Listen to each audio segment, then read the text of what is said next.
Former AFP Wescom Chief Vice Admiral Alberto Carlos says he spoke with a Chinese military official over the phone, but he has denied entering into any agreement with China. Here's the report.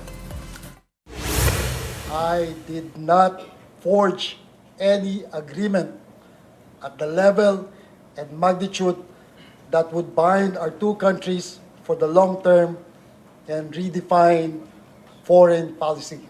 That's former Armed Forces Western Command Commander Vice Admiral Alberto Carlos speaking for the first time about the supposed new model agreement made with China on the West Philippine Sea. Speaking before the Senate Committees on National Defense and Security and Foreign Relations, Carlos admitted that he did speak via telephone with a certain Senior Colonel Lee, who is a Chinese military attaché.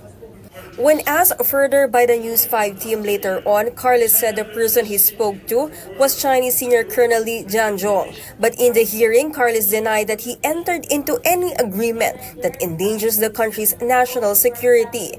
The term common understanding, new model, were not part of our conversation, Mr. Chair.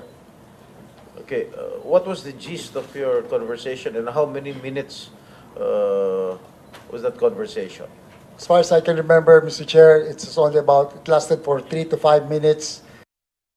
According to Carlos, they did talk about ways to bring down the tensions in the West Philippine Sea.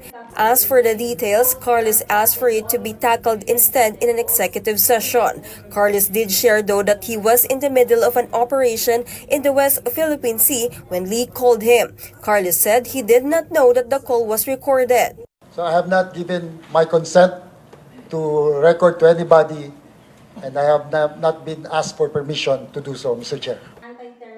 After the Chinese embassy released to media outlets the transcript of their conversation, Carlos said Lee apologized to him via text message. Carlos said he did not respond to this. For senators, China is using the issue to twist the narrative and manipulate the public.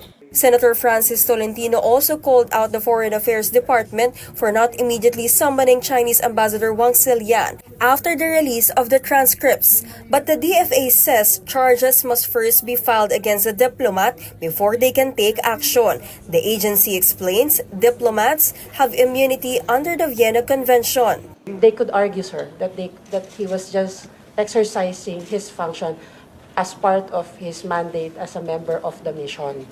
So that would mean even taping a conversation is part of his mandate. Walang ginagawa pa ang DFA. Ang DFA naghihintay na may mag-file ng kaso. Ang DFA may poder na mag-declare ng persona non grata. Hindi ko rin alam kung ano pa yung hinihintay natin dito. To be able to file a case, the Justice Department says China first needs to waive immunity provided for the Chinese military attaché that Vice Admiral Carlos spoke with. But if this does not happen, the DOJ says he can instead be declared persona non grata. The agency says they will use Carlos' sworn statement for their investigation and as basis for filing of charges. For News 5, Camille Samonte, We Are One News.